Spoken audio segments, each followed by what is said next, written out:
Good evening. Tonight's lesson, be humble, egoless, and great. Be humble, egoless, and great. A Jewish primer on healthy self-esteem. It's not what you think it is. Okay. There's a long introduction here that I'm going to skip because it's not really that necessary. But we're here to talk about the Jewish version of self-esteem and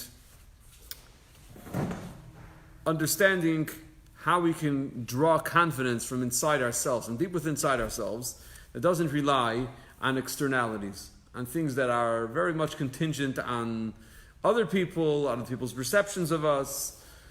So our conversation really begins in this week's Parsha with regard to the story of the spies. In this week's Parsha, the Jewish people are about to enter the land of Israel, and Moshe wants the Jewish people to appreciate the ascent into the land, not just because it's something that God instructed them to do, but rather because it's something they appreciate intellectually, emotionally. It's something that they identify with. So Moshe decides that he's going to send spies to Eretz Yisrael to bring back a report. Now, they weren't supposed to say anything other than what they found. In other words, they were on a fact-finding mission. What do I find over there? What did I see there? Go ahead, Alan. So this is not something that God needed us to do. In fact, the pasuk actually says very clearly, Shlach lecha. God tells Moshe, Shlach lecha, send them for yourself. And Rashi tells you, ledaitcha. Ledaitcha means according to your own understanding. You want to do this, this is for you. This is for you, That doesn't mean it was contrary to God's will. It just means that it wasn't part of the plan from a divine perspective.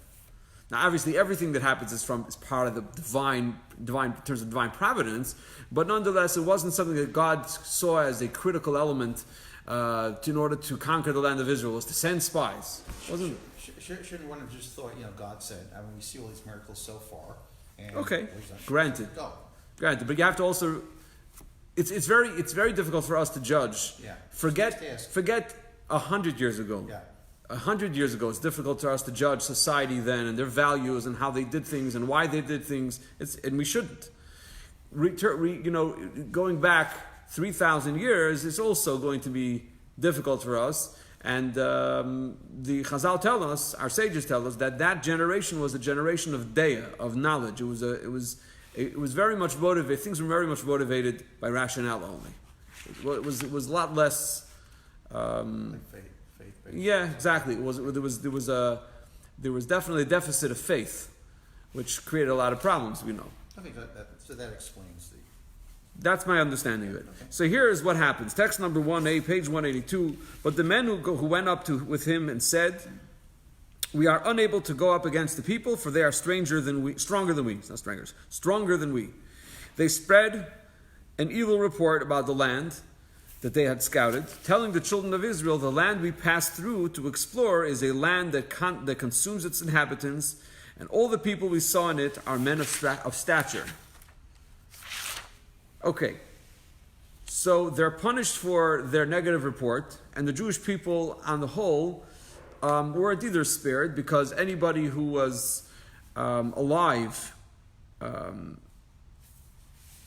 basically had to die out. All the adults had to die out, and they couldn't enter the land of Israel. They had to roam the desert for 40 years. And there were all kinds of other episodes that happened along the way, because if you leave Jews in that kind of situation, you're also going to have, there's the story with Korach, there's the story, many stories that happened afterwards, things that happened afterwards as a result. So, what exactly was their mistake? What was the mistake of the spies? The mistake of the spies, first of all, was that they gave a negative report. And the question might be asked, okay, so they gave a negative report, so what? That's what they were asked to. They were asked to go on a fact-finding mission. What do you see there? What's going on? Tell me what's going on, and give me your report. And so the fact that they shared the reality on the ground, why should that be cause for such a terrible result? And so one of the explanations is that they came to a conclusion They didn't just give over facts, but they said, as we read just now in text number 1a, what did they say? They said, we are unable to go up against the people, for they are stronger than we. In other words, they came to a conclusion based on A, B, and C. So therefore we say, you know what, we can't go. We can't go. Nobody asked you to make any decisions. Nobody asked you to make any decisions. All we did was send you. You're a drone. Come back, bring me an image, give me the information. Just don't get blown up on your way back. Okay. Wait, who were the people in the land? The Canaanites. The Canaanites, okay. Yeah. Now, how did they come to such a conclusion? How did they come to the conclusion that they came to? That we can't go up. How did they get there? How did they arrive at such a mistake? So, another verse will give us the clue. In text number 1b, there we saw the giants, the sons of Anak, descended from the giants. In our eyes we seemed like grasshoppers, and so we were in their eyes. And I think the key phrase here is, in our eyes we seemed like grasshoppers. In our eyes, not in their eyes. In our eyes we seemed like grasshoppers, and so we were in their eyes. Turns out that they viewed themselves as being grasshoppers in the eyes. Good evening, how are you? Well, thank you for joining us. Hello, how are you? Hi. Hi. May I? Sure, absolutely, please. Please join us. So they viewed themselves as being inferior somehow, and that they were like grasshoppers in the eyes of these great giants that they're seeing in the land of Canaan.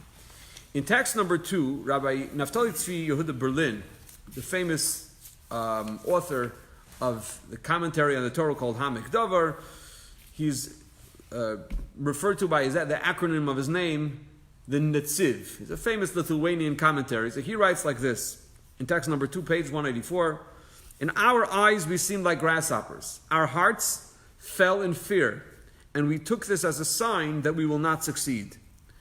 Something similar is written in regard to King Saul. And Saul saw the camp of the Philistines, and he feared, and his heart trembled greatly. Why does the verse repeat itself? Because fear fell into his heart. That's why he was afraid. For the fear was itself a sign that he would meet his downfall. It's a very interesting explanation of what's going on. Because he was afraid when he saw the Canaanite, when he saw the Plishtim, the Philistines, we're talking about King Saul here, so he took that as a sign. The very fact that I'm afraid, that must mean that something is amiss here, and I'm going to end up losing. Because if I was going to triumph, I would not have this fear. That was King Saul's approach.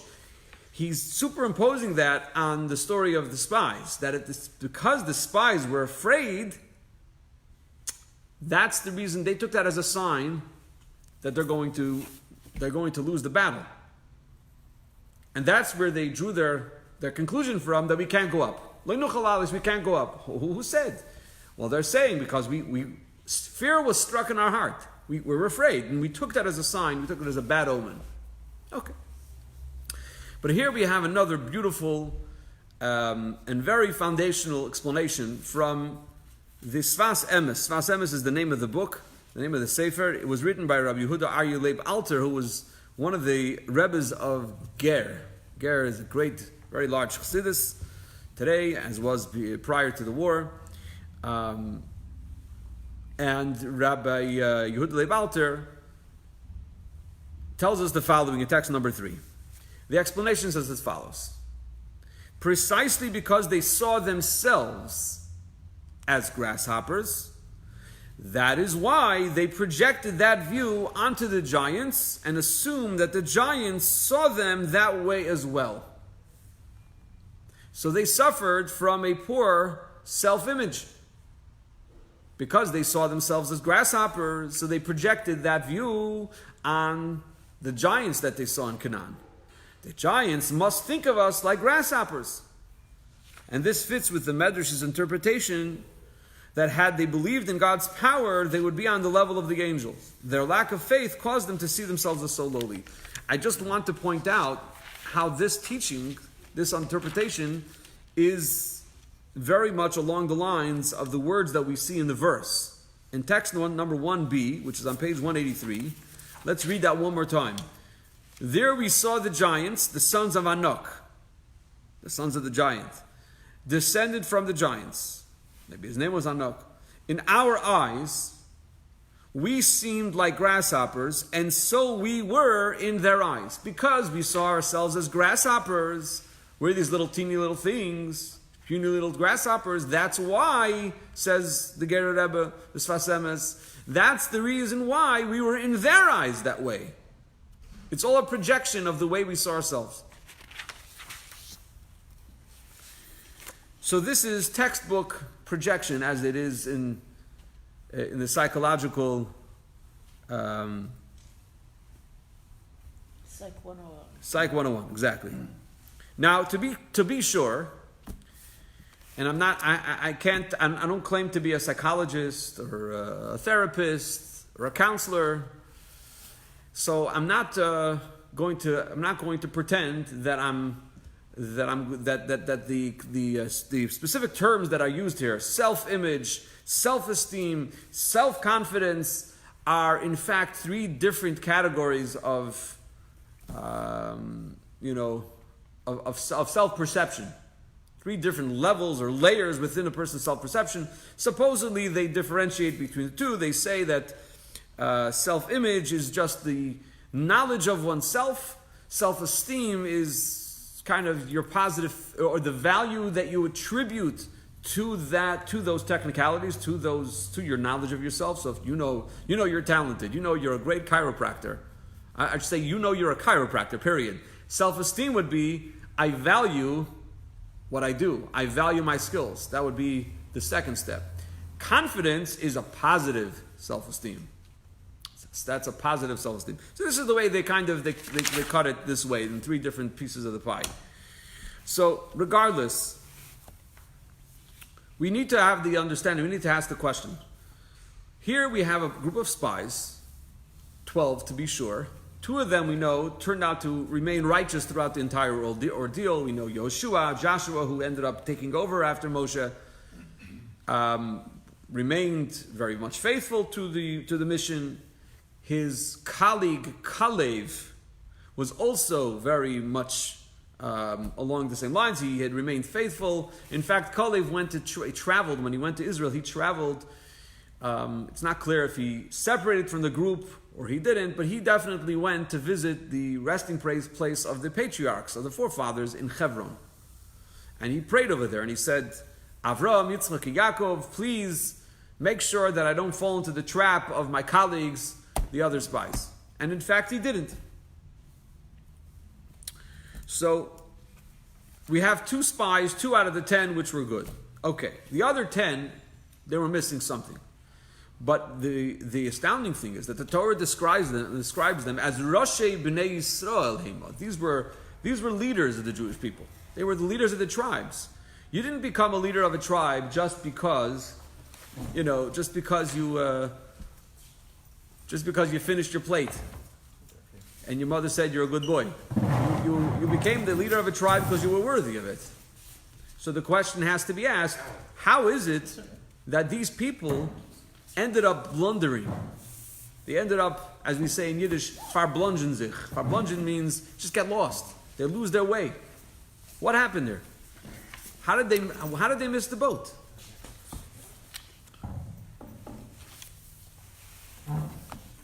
How did they miss the boat, and how did they have this false sense of self-perception?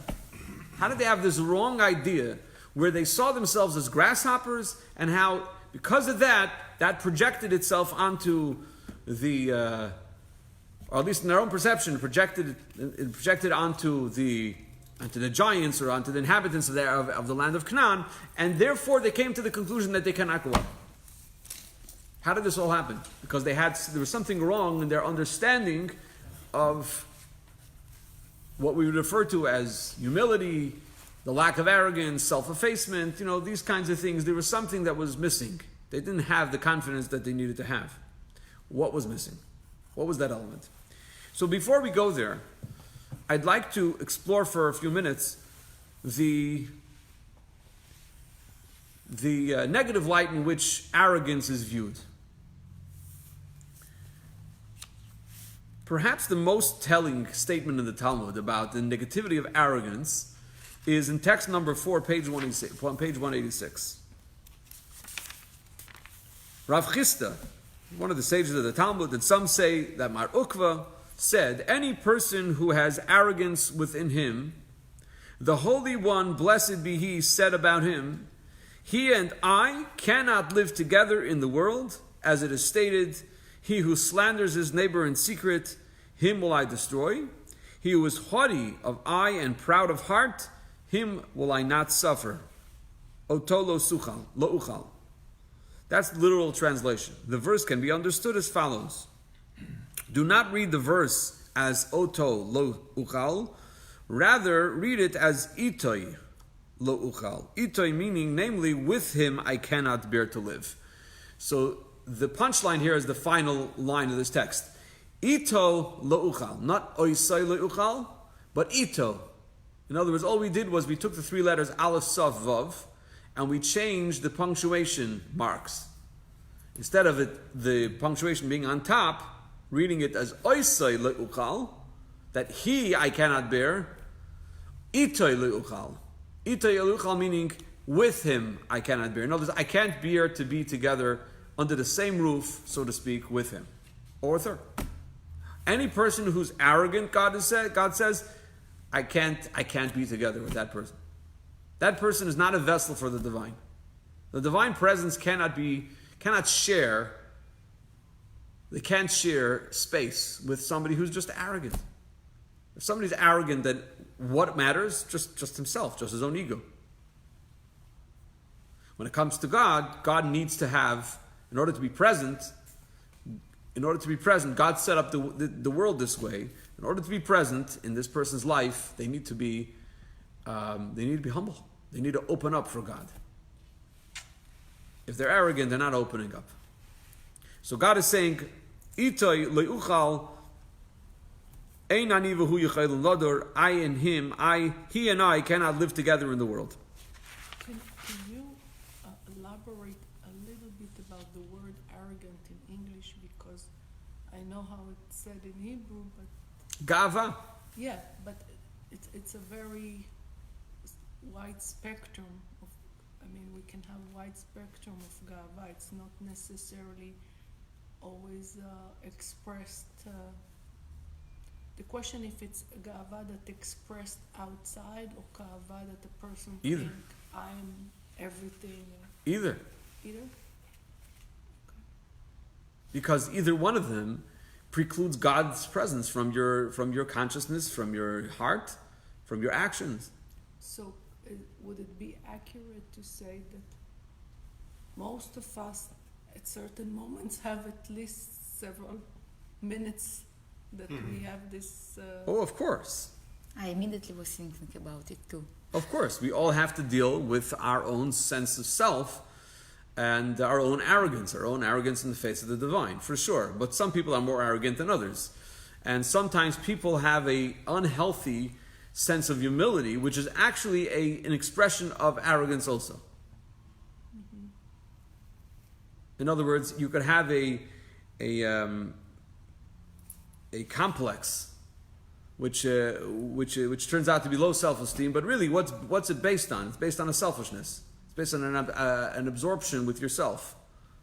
But as we're going to see throughout the lesson, there's a whole nother way that we can view it, and that can reframe our understanding of our own self and help us gain a more healthy state of being. So let's hold off on what the solution is. Let's go and take a look at what the problem is first.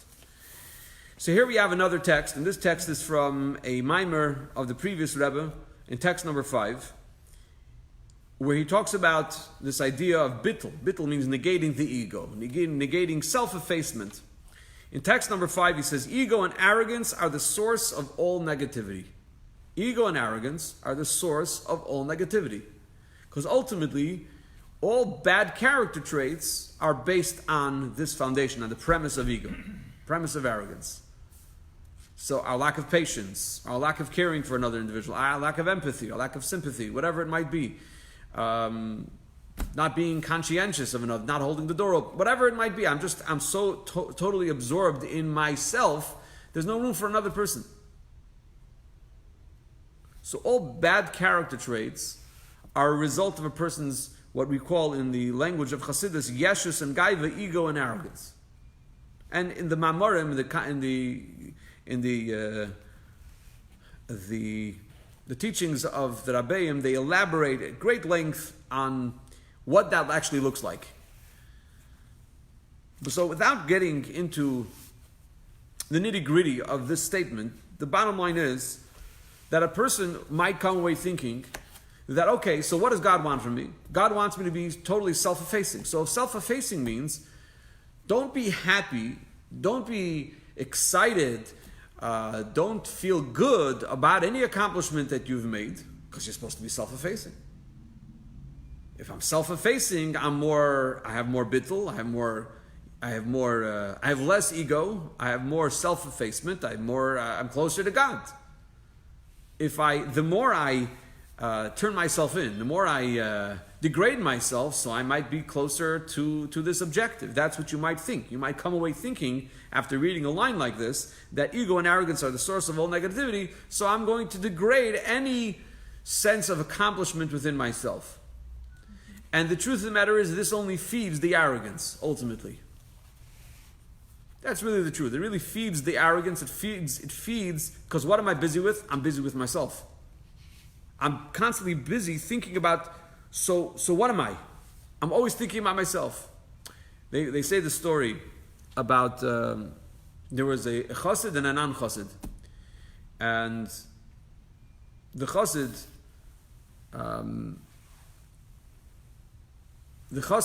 is busy thinking, let's do the other way around. The non-chassid is busy thinking about God a whole day. He's busy thinking about God. The chassid is always busy thinking about himself. How does that all work out? I thought it's supposed to be the opposite. The idea is that the non-chassid is thinking about God. What does it mean he's thinking about God? He says, I know that I exist. I'm just not sure about God. Yeah. So I have to think about him. I'm sure, I'm thinking, I'm not thinking, I'm debating, I'm discussing, I'm studying, I'm not sure. He might exist, he might not exist. Me, I know for sure I exist. The chassid is thinking about himself. Why is he thinking about himself? Because God, he certainly knows exists. The question is if I exist. And that I have a debate, I study, I'm not sure, I have to think about it. So that's the idea. In other words, Chassidus is supposed to bring a person to that point where God becomes the reality and everything else becomes it might exist, it might not exist, I have to figure it out, I have to think about it. But when you say non-chassid, you mean non-observing or observing? I'm saying one who has not been introduced to the concept of Achdus Hashem, of the oneness of God, from the Hasidic perspective, from the Kabbalistic perspective, could come to make that kind of mistake. Come to have that attitude. But I'm just throwing that in order to make my point here.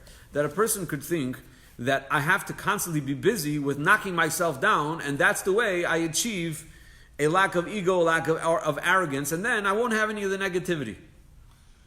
But also the Jewish learning gives us the parameters of how to believe and how to observe in Hashem, the parameters of how to be a person and to recognize our shortcomings or wonders. Nobody taught us that. In Judaism?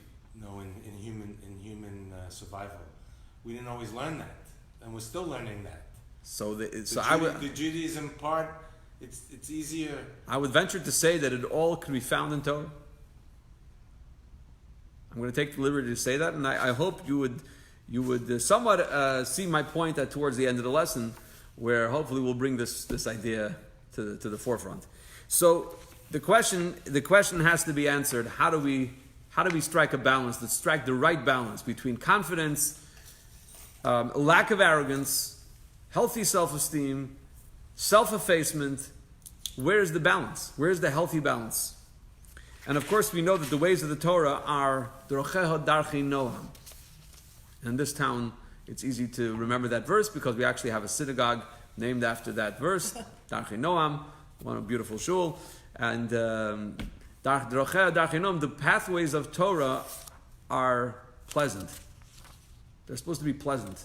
So this type of self-effacement where I'm constantly beating myself up, You made a good deal. Nah, don't be so excited about the deal. Don't be excited. Don't be so excited. It might fall through. Okay. So let's talk about humility and bittul. There's a whole new understanding of what it means to experience anava, to experience humility, especially as it is taught in Chassidus. In text number 6, what does it say? Chassidic philosophy developed a new definition vis-a-vis humility and self-nullification. According to Chassidic philosophy, the terms humility and self-nullification are not only in relation to the person's traits, but as it relates to the person's very self. The idea is not simply that a person refrain from feeling arrogant about his or her greatness, or even that he consider himself inferior. Rather, the true meaning of self-nullification in Hasidic thought is that the person doesn't consider him or herself in existence at all. This is a completely new category of self-negation. Whoa. Okay, this needs clarification. Let me explain. Let's take a step back. In general, the way we explain, for example, the verse that appears in the Torah in last week's Parshas Shlach, it says about Moshe Rabbeinu, Moses, that Moshe was the most humble of people that ever lived. He was also the greatest Jew. prophet. So what was so humble about Moshe? How did he achieve humility like that? He was the greatest prophet. How did he achieve humility? So one of the explanations is that Moshe thought to himself, true, I may be the greatest, the one that has been gifted with the greatest level of prophecy ever, but you know what? If somebody else was gifted with that very same level of prophecy, he probably would do better and do the job more efficiently than I am. But at the beginning he didn't want, and that it's not chas v'shalom. I'm not suggesting like what you said. It's also arrogance that no, I'm nobody, I'm nothing. When Hashem approached him, he didn't want that job. Okay, but the question becomes: the Torah itself testifies to the fact that he was humble. What was his humility? What was he thinking? His thought was that if somebody else was gifted with the blessing that he was gifted with, which is a great level of prophecy, then they would do better. They would do better. So it didn't get to his head. He didn't let it get to his head. So that's one way of approaching it. In other words, you curb the expression of arrogance by saying that my achievements are not really my own. If somebody else were to get them, if somebody else were to be a great prophet, be gifted with prophecy, they would do a much better job, much more efficient. So you stop looking at yourself as somebody that's, nobody can compare to you. You stop thinking in those terms. Here, the text that we just read tells us that there's a whole new understanding of what anivus and bittul really means. Here he's talking about where a person loses their own self-identity. You lose your own self-identity? How is that healthy self-esteem? How does a person have confidence if they lose their own self-identity? So the secret to that, we need to understand based on the following couple of halachic ideas. We'll answer the question soon. First, we're going to take a look at a couple of halachic examples of the idea called bittul. What does bittul mean? Bittul means nullification. So in text number 7a, we read about this concept as it applies with regard to kosher food. Page 7a, page 189. Do you have that there? Okay. A non-permissible food item that was mixed with a permissible item that is not of its type. For example, prohibited fat that was mixed with meat is given to a non-Jew to taste because the Jew can't taste it. You want to see if the taste of the non-kosher substance has spread within the rest of the food. So you give it to the non-kosher, the non-Jewish cook. Let them taste it, and they'll tell you if they're able to taste the non-kosher substance, the non-kosher fat, or whatever it might be in the food. That's how you're able to tell if something became non-kosher, if the taste has pervaded the rest of the food. If the non-Jew says that it has no fat taste, it is permitted. If there is no non-Jew present to taste it, we measure it against 60. And likewise, that means you base it on a 60, on the ratio, actually the ratio of 60. The ratio of 60. if you have 60 times the amount of the isser that fell in, of the prohibited substance that fell in, then you could assume that the taste has already been neutralized within the rest of the food. And likewise, if it is a mixture of two things which are of the same type, because one cannot rely upon taste, it is measured against 60. Because you don't have anybody to give it to. What do we see here? We see here something very profound. The Torah is telling you that a non-kosher substance that fell into something kosher, if it's nullified, if it's neutralized because there is 60 times the amount, then suddenly the whole food item is kosher. You can serve it to Moshe Rabbeinu. It's kosher. Why? Because it's bottle. It achieved this nullification. Here's another great example.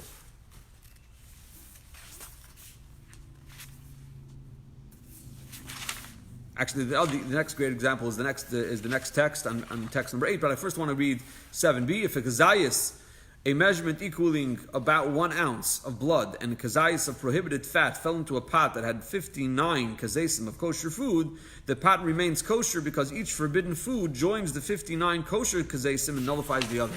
So in other words, it counterbalances each other. But I don't think that's all that important for our discussion. Okay, here's another example. On Shabbos, we know that there are 39 categories of labor that Hashem asks us to abstain from on Shabbos. So let's say we were talking about on the Shabbos year, we're talking about separating things. Like, let's say you had a plate full of multiple types of fish. You had some salmon, you had some regular gefilte fish, and you had a bunch of all mixed together. But you only like the salmon. So, or you know that your guest only likes the salmon. So you sit down and you start sorting them out. You take the piece of salmon, I take this piece of salmon, so you make a separate plate of the salmon. So on Shabbos, that would be considered sorting. And sorting is basically you're creating something new. Because before they were mixed up, now you're separating them and they're becoming something new. So the Torah tells us, abstain from that on Shabbos. Okay, that's one example of a malacha. A malacha which is a little harder to understand, and the Talmud actually tells us it's called the malacha grua. Malacha grua means it's the ultimate malacha that is difficult to wrap our minds around, and that is the idea of carrying on Shabbos. So in Fairlawn, Baruch Hashem, we have an Erev. We have this enclosure that encompasses the whole town. So carrying outside on Shabbos is okay. However, if you didn't have an Erev, you were somewhere in Timbuktu. Who is responsible, by the way, to their? Let's talk about it after this year. But there's a website you can go on. You can sign up for it, and there's a Rav that takes care of it here in town. But let's talk about that soon. So if you were to take something out of your house, for example, you were to lift something and then walk outside. So that would be transferring an item from a private domain into a public domain on Shabbos. Okay. Now what happens, and that would be a forbidden labor. Okay. Now what happens if you have something very small, something very minute, and you put it into a large pot? The large pot is transferring this very small food item. So,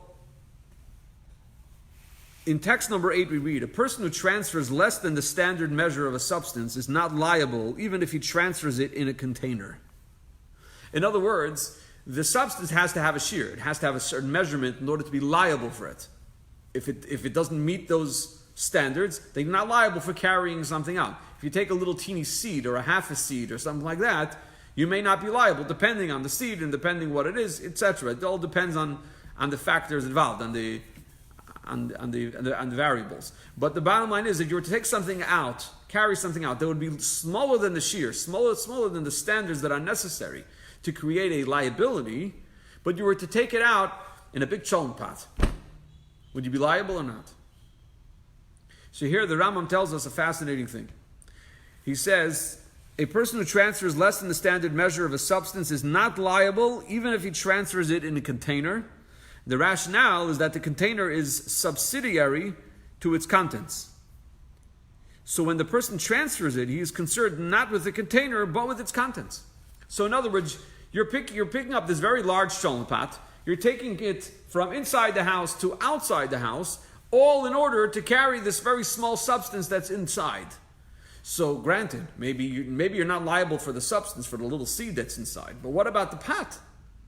Why wouldn't you be liable for carrying a big pot? That certainly meets the standards. And the answer is because the pot is bottle, the pot is nullified to that small seed, which is your intention. Your intention is to take out the seed. Your intention is not, you couldn't care less about the cholent pot. In fact, you don't even like cholent. So you're going to leave the cholent pot inside the house, if not for the fact that the cholent pot has the seed in it, and you got to make sure that the seed moves, for whatever reason, from your house to the outside. So you're going to not be liable, you're going to be free from liability if you transfer it in this very large pot, because it really doesn't take up any space. As far as we're concerned, it doesn't exist. So you can't take the seed because it's taking the bad out of the good. That's what you're saying. No, this is just a matter of carrying. This is just a question of carrying. It's Yeah, almost but- like the 60th. It's just so small, it's negligible. That's right. So it's smaller than the standard, so normally you wouldn't be chayiv for carrying it. It happens to be that now you put it in a big pot, and you move the pot. So you're not aware about it, this existent? You are aware. You're totally aware. Okay. These are the rules. But the point is that this massive pot that you're moving Yeah. is of no consequence whatsoever. It's not significant as far as the law is concerned, because the only reason why you have this pot here is just because you're carrying this seed, which itself is smaller than the standard.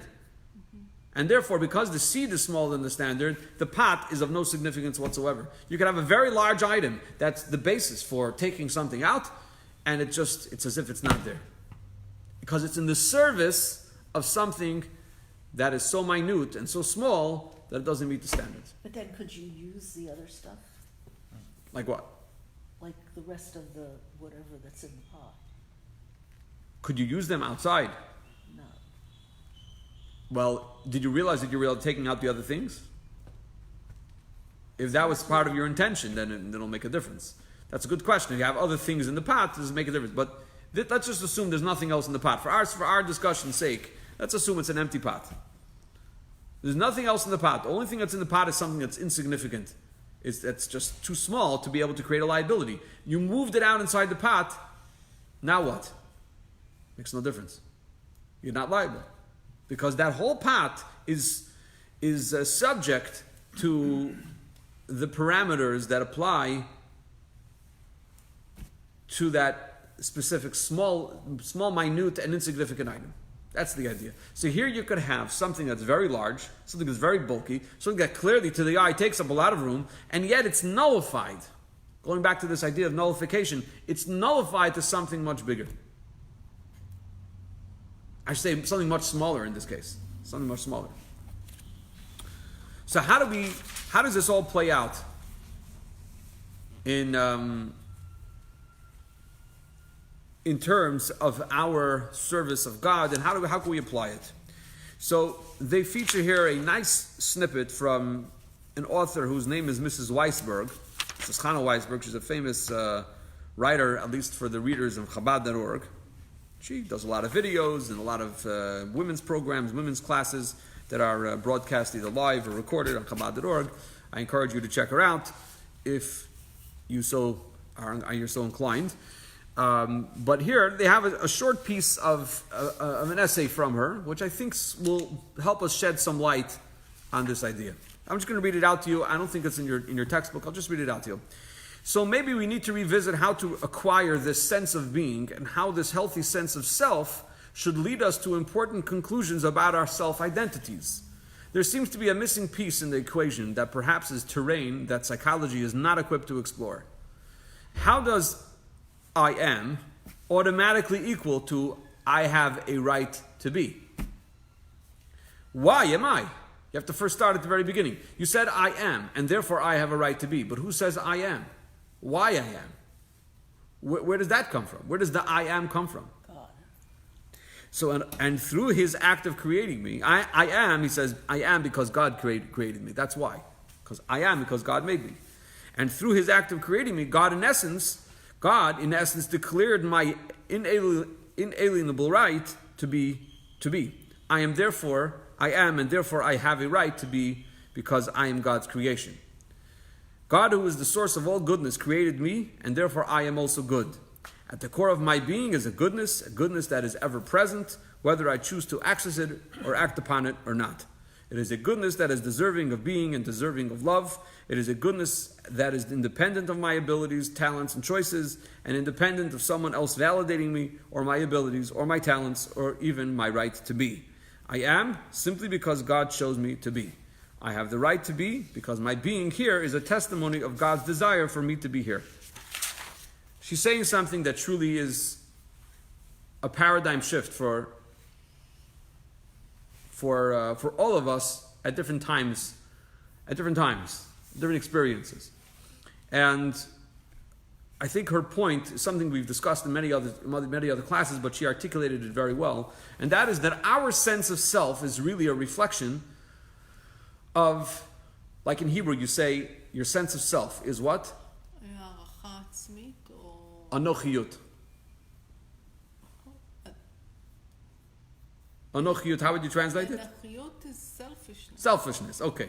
All right, okay, but I think it's perhaps maybe that's a term that's applied perhaps in the modern Ivrit. But the idea that a person has the sense of self, that I am. Let's talk about her definition of I am. You're not going to call it, I understand, in modern Ivrit you're not going to call it Anochiyut, you're going to say Arachai Atzmit, which is probably correct.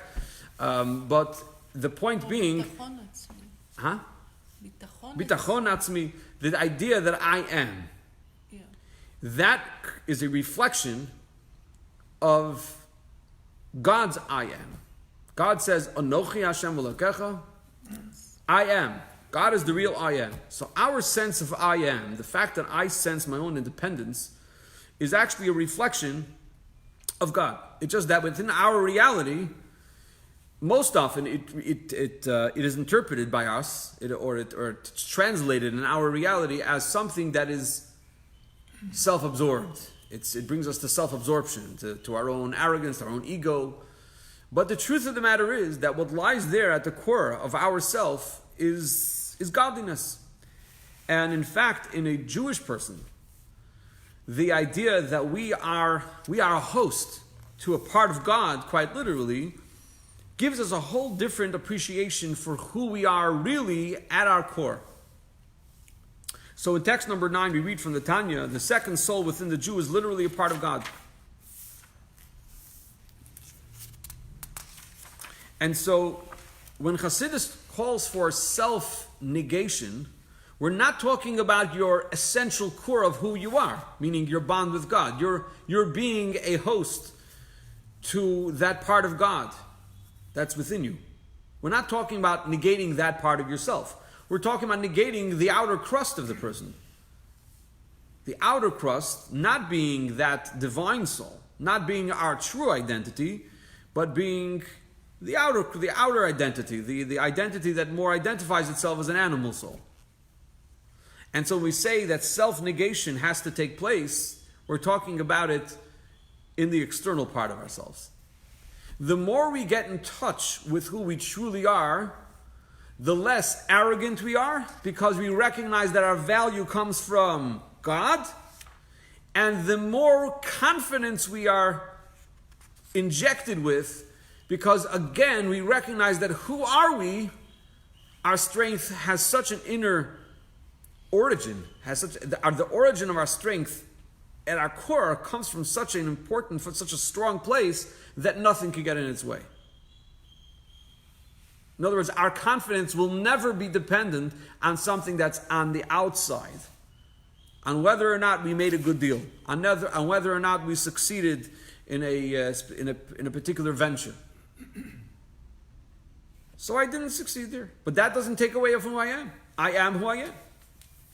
So digging deeper, connecting more and connecting better with who we truly are, that gives us the gift of strength, of confidence, and a lack of arrogance all at the same time. Because who we are is really not something that is going to be contingent on our own achievements, it's what God gave to us. But because we are also a conduit, so to speak, of this incredible divine power, that gives us confidence. That gives us strength. We take our marching orders and we go do what we have to do. And we're not nispal, we're not impressed by anything in our way. We just forge ahead. Because we know we're going with the right mission. We know we're doing the right thing. And the energy that drives us is coming from God. And this is something that every Jew can achieve. In text number 10, page 192, let's define the term commonly used in Kabbalistic literature to refer to evil as sitra achra, literally the other side, meaning not the side of holiness. So the side of holiness is defined as the place where God's holiness rests and extends, and God dwells only in that which is surrendered to Him. Every Jew here, below in this physical world, is able to host godliness on these terms, inasmuch as we all have the capacity to surrender ourselves completely before God through martyrdom for the sanctification of God's name. That is why our sages have said that if even one individual sits and engages in Torah study, the divine presence rests upon him. Because when that person is studying Torah, they become a conduit for the divine. And every person, every Jew, can achieve this state of surrender to God. It's not a surrender to another person, it's a surrender to God, which is the creator of heaven and earth, the one who gives us our life. Our entire lives are dependent on Him at every moment. So surrender to Him is not such a bad idea. Even though we're very not used to hearing the idea of surrender. Like, why would I surrender? Why should I surrender? Surrender to what? To why? Why should I want to be confident. And the answer here is that it's the opposite. It's the surrender that gives you the confidence. Surrender to God is the ultimate vessel for the greatest confidence that you could possibly have. Because that's all coming from God.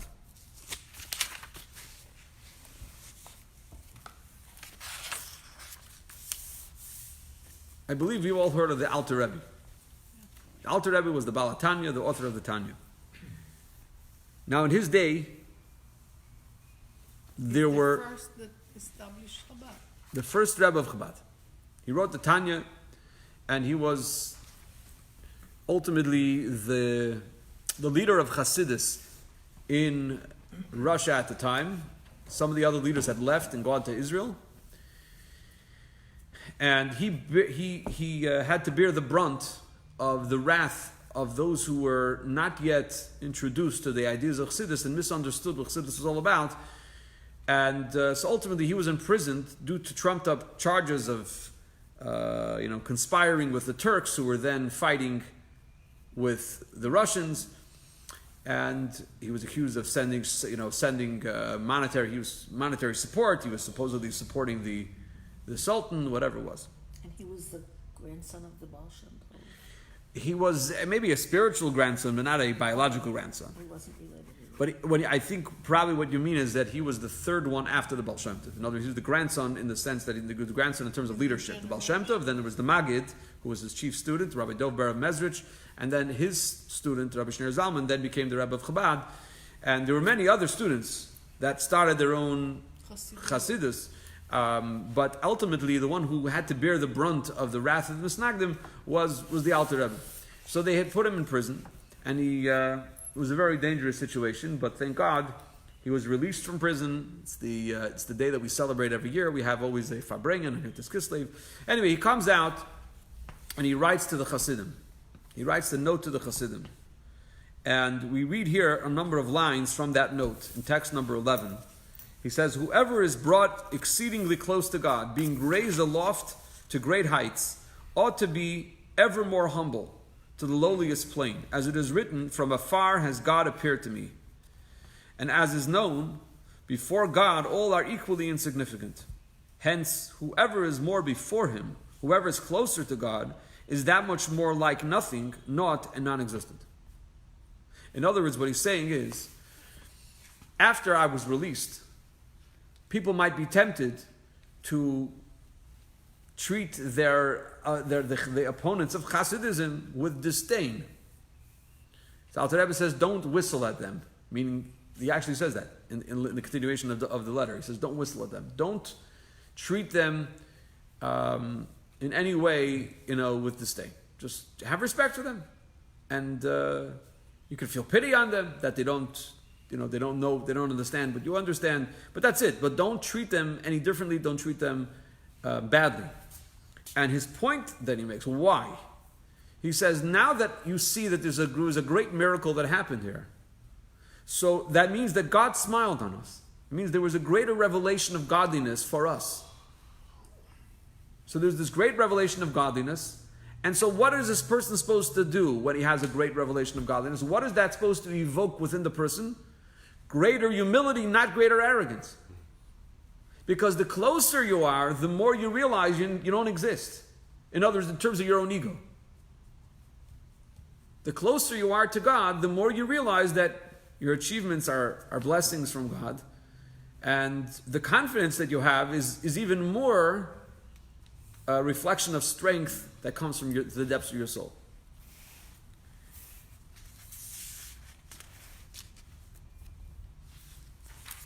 In text number 12, in other words, when someone remains trapped in the process of self-negation without recognizing its ultimate goal, his bittul will be at odds with his rational self.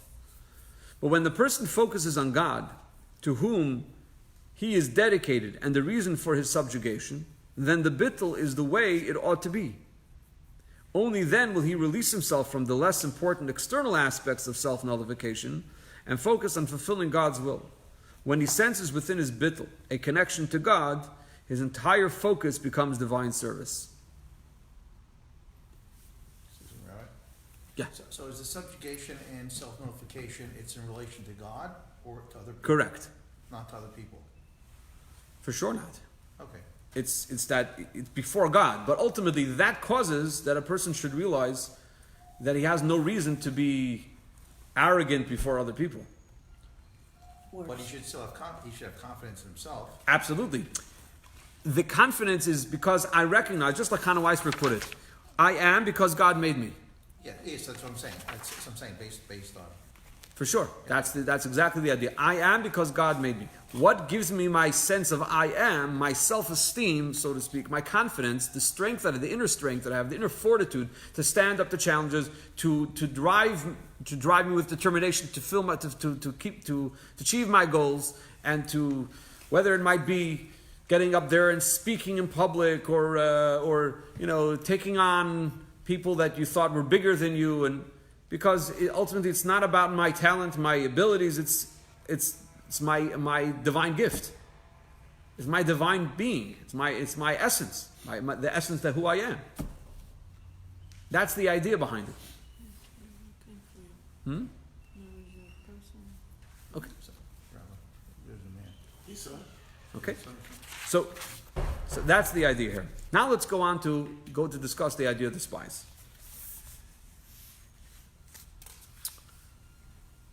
Which page, please? We're going to be on page 195.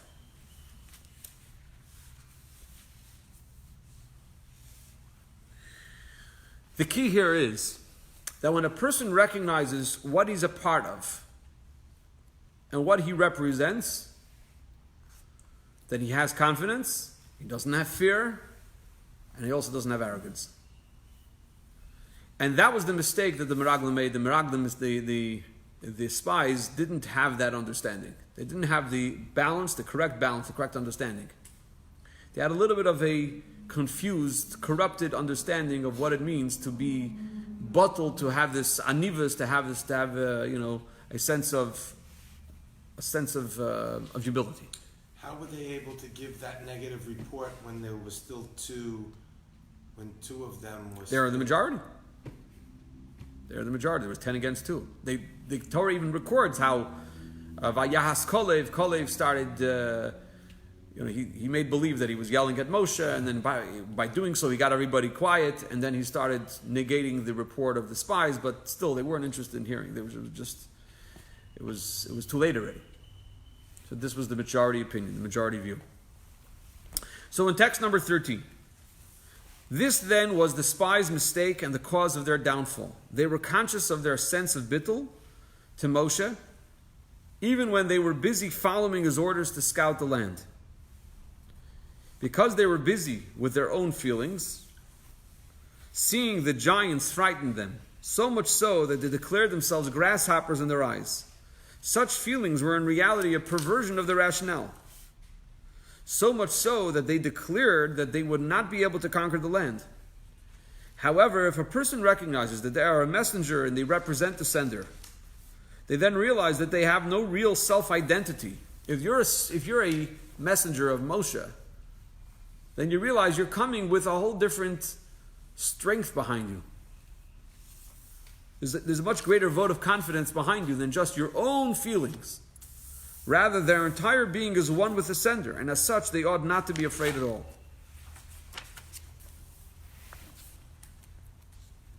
We've been talking about davening. We're talking about prayer. We give in the JLI course, Sunday nights. And we conclude tonight with a beautiful teaching with regard to how this all plays out in prayer. Because we've been talking about this idea of surrender in the Amidah, the whole idea of the Amidah is surrender to God. So, in the Shulchan Aruch, in the Code of Jewish Law, in text 14, we read, before prayer, one should concentrate on the greatness of the exalted God and the lowliness of man. Remove all human pursuits from your heart. Okay. So, the first section is really what we want to focus on. Before prayer, one should concentrate on the greatness of the exalted God and the lowliness of man. The Rebbe points out in the letter the very interesting nuance that he picked up on here. Why did the Moshe Isserlish formulate it as such in the Shulchan Aruch, in the Code of Jewish Law, where he says, before prayer one should concentrate on the greatness of the exalted God and the lowliness of man? Why not switch the order? Think about the lowliness of man and then think about the greatness of God. So here's what he says. In text number 15 is our final text tonight. The Alter Rebbe writes that nowadays one ought to refrain from fasting over their sins. In the olden days, it was very common that people would take upon themselves long fasts in order to rectify various sins that they may have done. Although this practice was common in Talmudic times, today people aren't as healthy as they were then, and abundant fasting can harm a person, weakening him and making him ill, God forbid. Because a Jew's physical and spiritual facets are closely related, let us say, if only tongue-in-cheek, that what we have said above is true in regard to our soul's health as well. Even if in the past people could have withstood harsher forms of spirituality, such as Musar, which castigates man and causes him pain, etc., nowadays such criticism can lead to emotional ailments. One may feel depressed as a result or give up hope, God forbid, which allows the body, the evil temper, and the animal soul to take control. What's the Musar?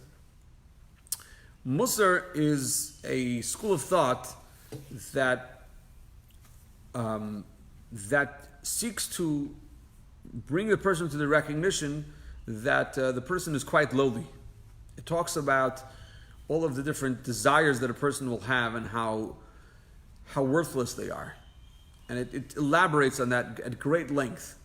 And that's really the focus. The focus isn't about the greatness of God, and therefore, it's not about God. It's more about how the human, is in a very inferior state. So therefore, don't pay attention to your own impulses. That's the idea of the Musar. So he's saying, there may have been place for Musar in years past, but in today's day and age, the focus has to be a different focus. Therefore, it is necessary to follow the path paved by the Baal Shem Tov, who interprets the verse, you must surely help it. What is this all referring to?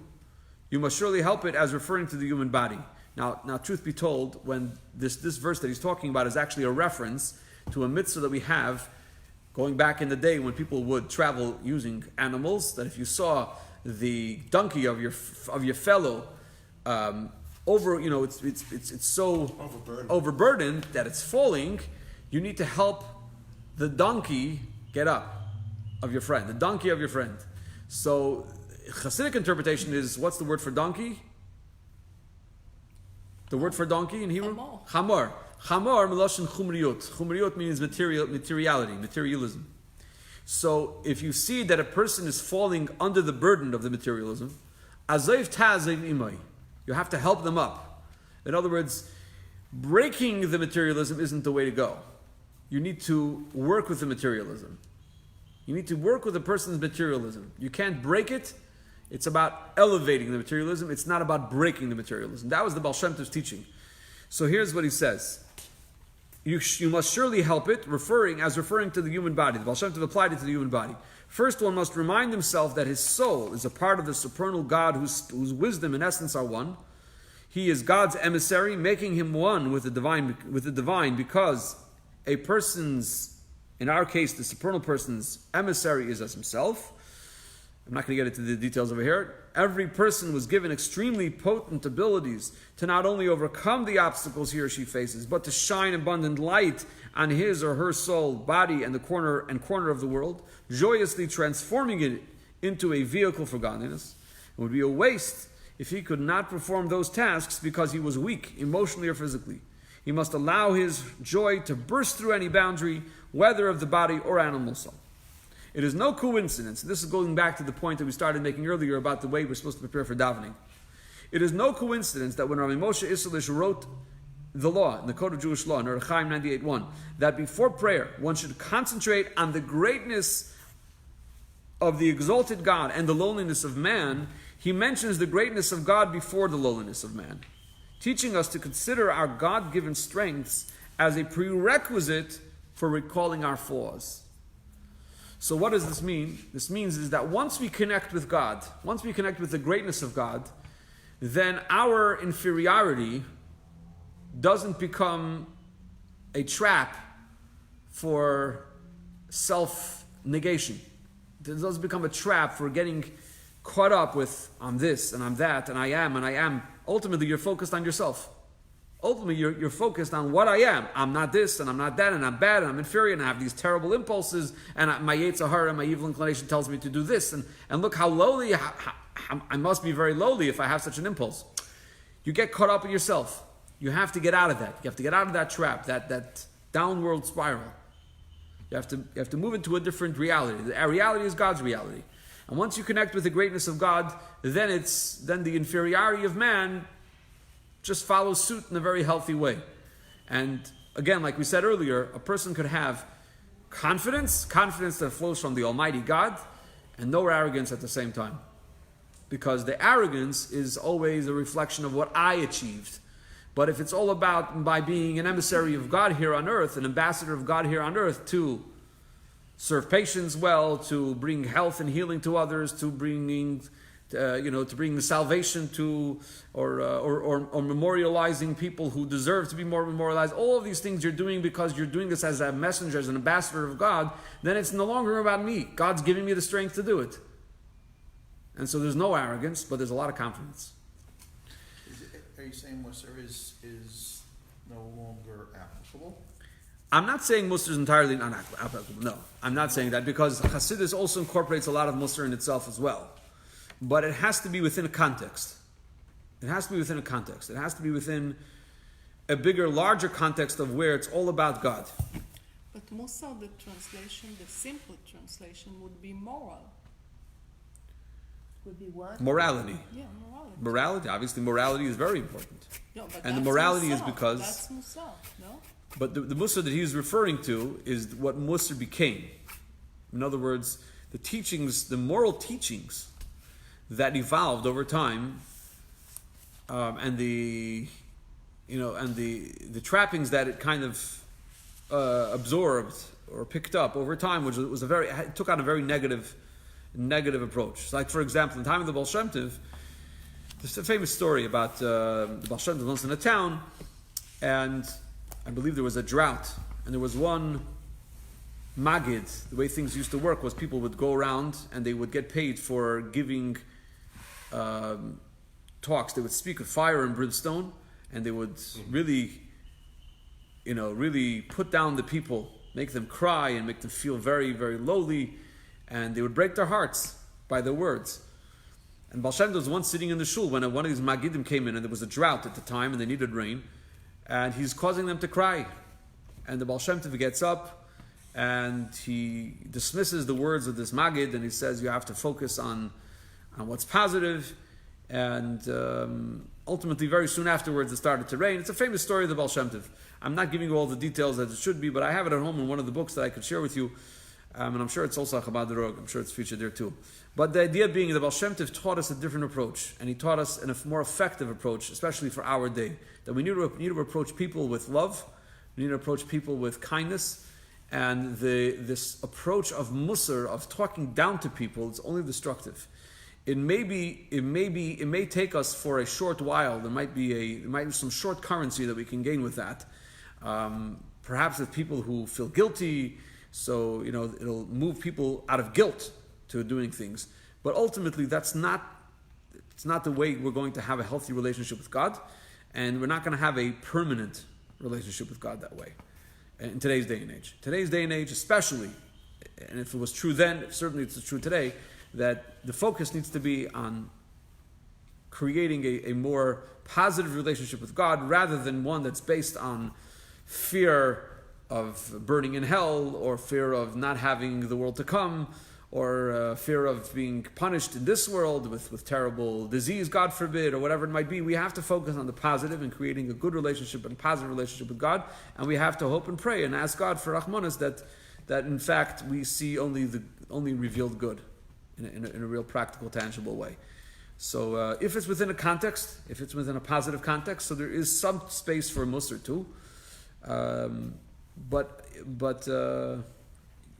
the reality tells us what's successful. In other words, we can see what works today and what doesn't work. There's a WhatsApp group that I subscribe to. It's run by a fellow. His name is Avi Fishoff, and he runs he has something called Twisted Parenting. It's a program, and he has I believe he has what's called he has an institution called Home Sweet Home. He does this voluntarily. He doesn't take any money for it. It's specifically for children who nebach are off the derech. And he brings them in, and he guides parents on how to handle their children. And we're talking about children who are on, either on the brink of suicide or they're on drugs, deep into drugs and whatever, like very, very troubled situations.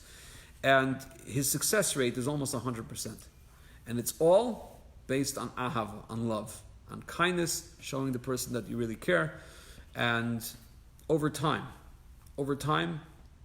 almost 100% of these children come back and they embrace the lifestyle that they were raised with, and or at least they're healthy people functioning healthily in a world. They give up drugs, and they go to school. They get themselves a job.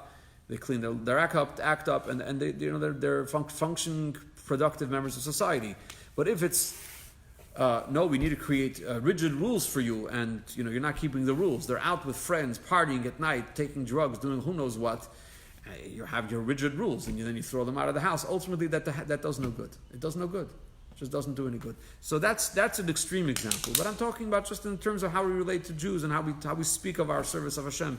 It needs to be characterized by love, by happiness, by joy, and the other things kind of come with it. The musar has a place, but within that larger context. That's generally the idea, at least from the Chabad perspective. So thank you everybody for joining us, and thank you everybody for joining us online. Looking forward to seeing you next week, same time, same place, and same channel.